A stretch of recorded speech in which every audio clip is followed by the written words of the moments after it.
Sri Ramanand Pandey, the learned additional chief standing counsel, while opposing the said submissions advanced by Sri Bhavan, has contended that the 1985 rules, and more particularly rule thereof, clearly prescribed that they were to come into force at once. Sri Pandey consequently submits that the 1985 rules would be deemed to have come into force on 16 March 1985 itself. According to him, merely because these rules dated 16 March 1985 came to be published in the Gazette only on 31 August 1985, this would not have the effect of postponing the date when the rules would be deemed to have come into force. According to Sri Pandey, the use of the words at once in rule unambiguously establishes the legislative intent of the rules being made enforceable from the date of their making, and would therefore be deemed to have come into force on 16 March 1985 itself. Consequently, he submitted that no appointment post 16 March 1985 could have been made without following the procedure prescribed therein. Before we deal with the primary issue conveyed before us, it becomes apposite to note that the order of termination did not rest upon this issue alone. Admittedly, the government order dated 31 October 1984 clearly held the field at the time when the appointment of the applicant came to be made on 18 April 1985. This government order clearly prescribed the year of recruitment to commence from 1 July and to end on 30 June of the following year.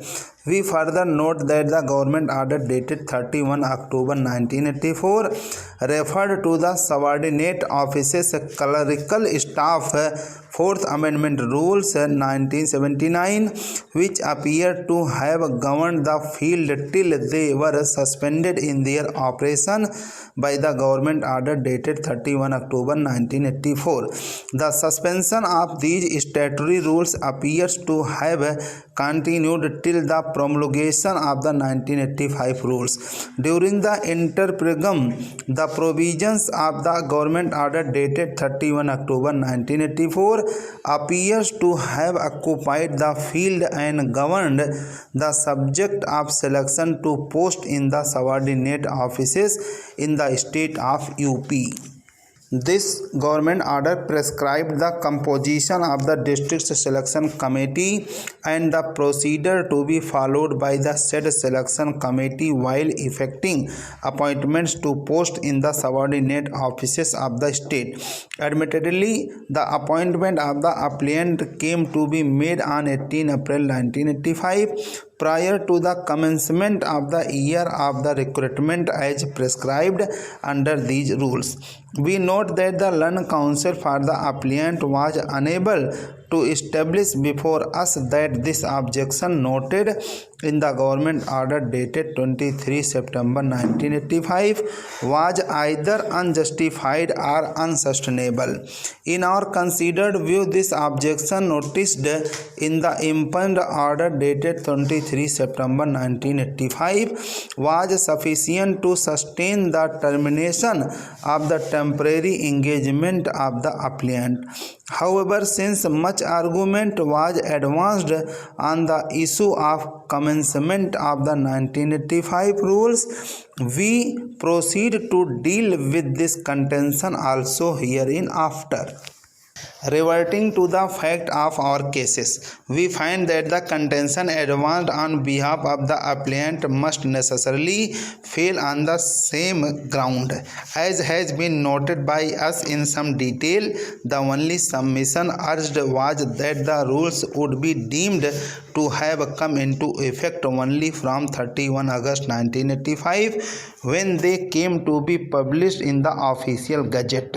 It was not the case of the appliant that the 1985 rules framed on 16 March 1985 were not published or made known to the concerned or affected parties by any other reasonable mode of circulation or publication.